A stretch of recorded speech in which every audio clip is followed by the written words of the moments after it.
मुंबई राष्ट्रवादी Congress party सेवा दल global warming एक ज्वलंत विषय पर आप सबको जागरूक कर रही है। आइए देखते हैं हमारे जनजीवन व हमारे वातावरण पर क्या है इसके दुष्परिणाम।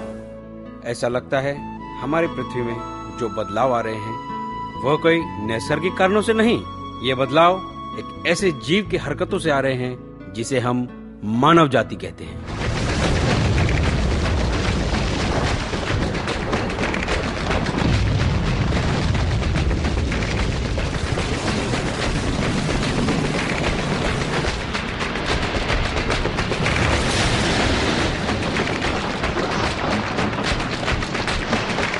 इंसान की गैर जिम्मेदाराना हरकतों से धरती के पर्यावरण में बदलाव आ रहे हैं।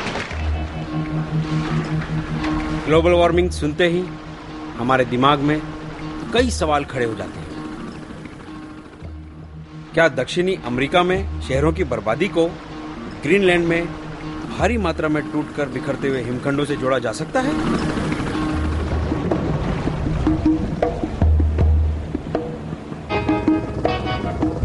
I love everything.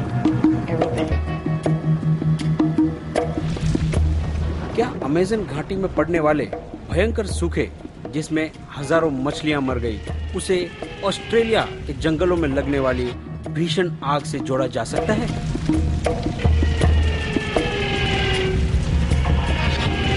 और क्या इन घटनाओं को यूरोप में हुए भीषण गर्मी के मौसम जिसमें 27,000 लोगों की जान गई उससे जोड़ा जा सकता है? दुनिया के हर हिस्से में मौसम अपनी चरम सीमा पे है। हमारा मौसम बदल रहा है। दुनिया भर के मौसम विभागों द्वारा दर्ज किए हुए तापमान के आधार पर ग्लोबल वार्मिंग की चर्चा तेज हो रही है।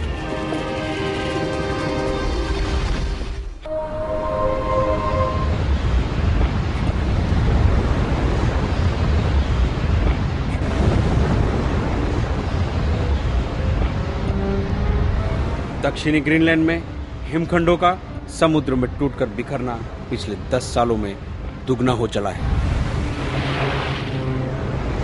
ये धीरे धीरे समुद्र की सतह को बढ़ा रहा है।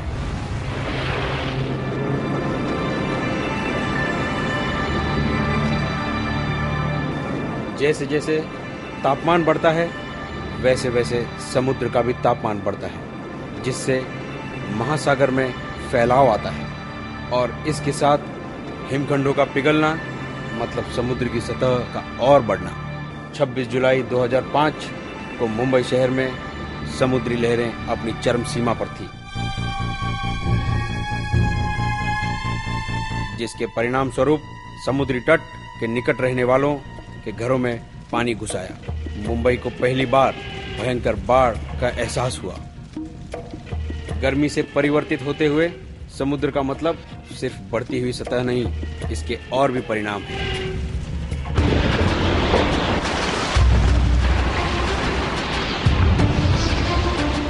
अगस्त 2005 में समुद्री तट पर बसे लुसियाना, मिसिसिपी और अलाबामा में चक्रवाती तूफान कतरीना से बहुत भारी नुकसान हुआ। यह अब तक का मेक्सिको खाड़ी पर पहुंचने वाला सबसे खतरनाक चक्रवाती तूफान था। इस चक्रवाती तूफान से तेज हवाओं ने हजारों मीलों तक के तटीय इलाके को तहस नहस कर दिया।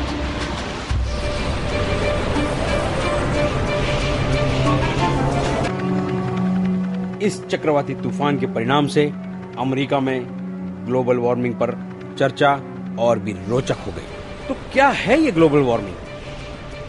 कार्बन डाइऑक्साइड धरती के वातावरण पर एक कंबल की तरह काम करती है। सूर्य से मिलने वाली ऊर्जा एवं गर्मी को फिर से अंतरिक्ष में जाने से रोकती है।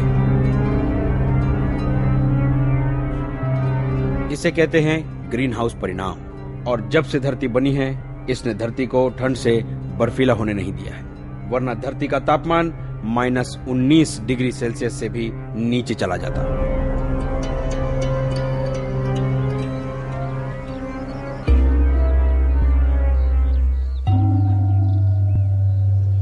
पेड़ों के पत्ते हमारे वातावरण से कार्बन डाइऑक्साइड सोख लेते हैं।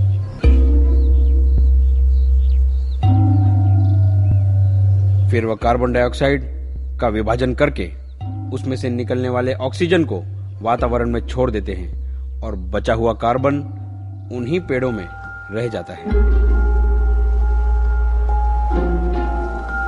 पिछले हजारों वर्षों से इन विशाल जंगलों ने भारी मात्रा में कार्बन डाइऑक्साइड पृथ्वी के वातावरण से सोख लिया, जिससे पृथ्वी का वातावरण ठंडा हुआ। जब ये पेड़ मर गए और धरती के नीचे समा गए, उस वक्त भी कार्बन के अंश इनमें शेष रह गए।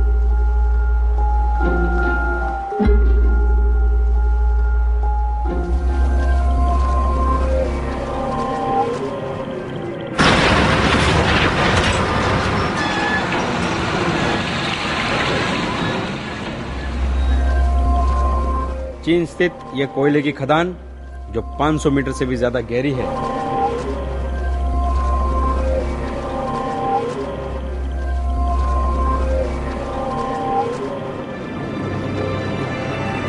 इसके निचले हिस्से में जो कोयला प्राप्त होता है वह असलियत में कई हजारों वर्ष पूर्व के पेड़ और पत्ते हैं। अब यह सारा कोयला धरती की सतह पर ले जाया जा रहा है, जिसका उपयोग बिजली उत्पादन के लिए किया जाएगा।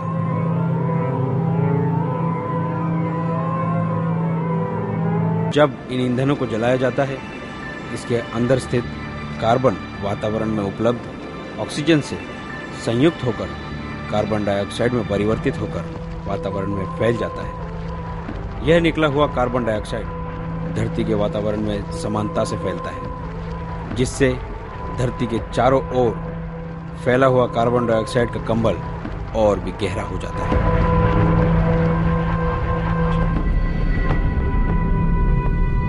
परिणाम स्वरूप धरती का वातावरण गर्माता चला जाता है। पिछले हजारों वर्षों से इस कार्बन डाइऑक्साइड की गहराई अपनी चरम सीमा पे आ गई है और हर साल ये गहराई बढ़ती जा रही है। पर हम ये कैसे कह सकते हैं कि कार्बन डाइऑक्साइड की मात्रा पर्यावरण में पिछले हजारों वर्षों की तुलना में आज ज्यादा है? ये जो हम देख रहे हैं, ये बिल्कुल नया विश्लेषण है जो बता रहा है कार्बन डाइऑक्साइड की मात्रा करीब 380 पार्ट्स पर मिलियन है। तो आप ये देख रहे हैं कि भूतकाल की तुलना में आज वातावरण में कार्बन डाइऑक्साइड का स्तर कहीं ज्यादा है। अगर आज से 5 साल पहले मुझसे ग्लोबल वार्मिंग की चर्चा करते तो शायद मैं इस बारे में ज्यादा चर्चा नहीं कर पाता, मगर आज वातावरण में जो बदलाव हम महसूस कर रहे हैं वो कहीं ज्यादा भयानक एवं खतरनाक है, जिसे हम वातावरण का नैसर्गिक बदलाव नहीं कह सकते।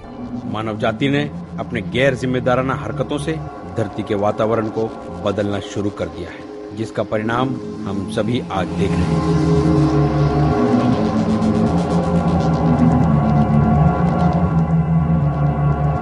वातावरण के ये बदलाव वहां भी होने शुरू हो गए हैं जहां विशाल जंगल भारी मात्रा में कार्बन डाइऑक्साइड सोख रहे हैं। हम सब इसके जिम्मेदार हैं। हमारा पूरा जीवन इस पर निर्भर हो चुका है।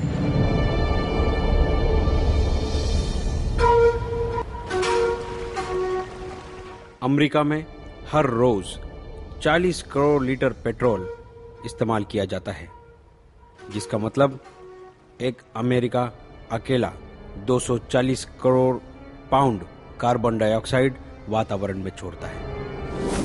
देखा आपने कितने भयंकर हैं ग्लोबल वार्मिंग के ये दुष्परिणाम।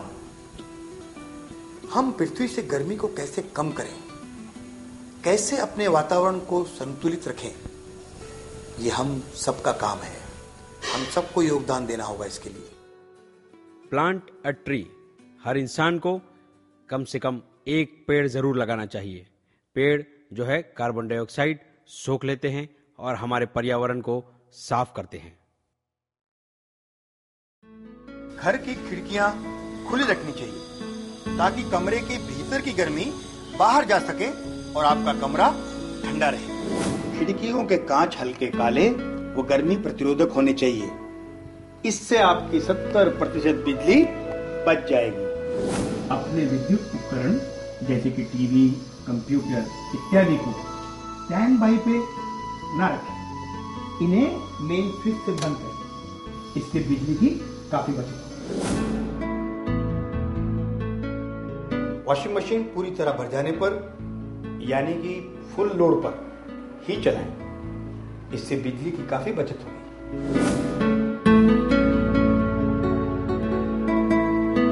अपने शॉपिंग बैग को मत फेंकिए, इसे आप बार बार उपयोग में लाइए, जिससे आप carbon dioxide, methane gas in सबको पनपने से रोक सकते हैं। सबसे महत्वपूर्ण बात, आप जंगल कटने से रोक सकते हैं, जंगल को बचा सकते हैं आप। एयर कंडीशन के फिल्टर को साफ रखें, ये हमारी बिजली बचाता है और 350 पाउंड कार्बन डाइऑक्साइड को वातावरण से दूर रखता है। खाना बनाते वक्त बर्तन को ढकें, ताकि खाना भी जल्द बनेगा और गैस भी बचेगी। आज हमें आवश्यकता है ग्रीन पावर की, सोलार सिस्टम की, विंड मिल की। इन सब से हम अच्छी विद्युत पैदा कर सकते हैं और विद्युत को बेच भी सकते हैं, बिजली को बचा भी सकते हैं। घरों में CFL बल्ब लगाइए, जो कि रेगुलर बल्ब के मुकाबले कम गर्मी लेता है और 60% बिजली बचाता है। ये कार्बन डाइऑक्साइड 300 पाउंड कम करता है। ऑनलाइन शॉपिंग करें या टेली शॉपिंग करें, इससे आपके समय की बचत होगी और पैसे की भी बचत होगी। वातावरण दूषित होने से बचेगा। गर्म पानी का उपयोग कम करें, सिर्फ नहाने के लिए इस गीजर का उपयोग करें। हाथ धोने के लिए, कपड़े धोने के लिए, बर्तन धोने के लिए गर्म पानी का उपयोग बिल्कुल ना करें, इससे बिजली की बचत होगी और 500 पाउंड कार्बन डाइऑक्साइड कम होगा। कार के टायर की हवा को रेगुलर चेक करें, इससे पेट्रोल भी बचेगा, एवरेज भी बढ़ेगी और आपका वातावरण भी दूषित नहीं होगा।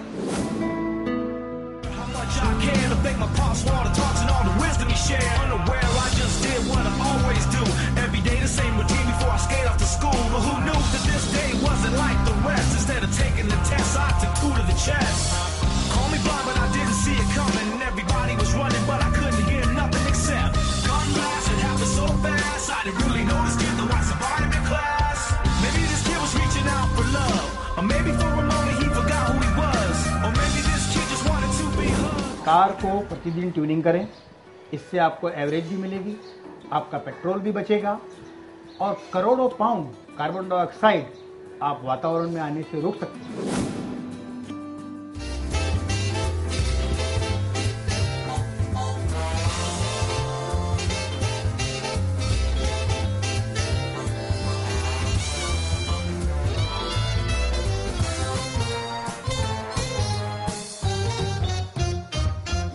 हर वक्त कार में अकेले सफर ना करें, जितनी कोशिश हो अपने साथ औरों को भी ले जाएं।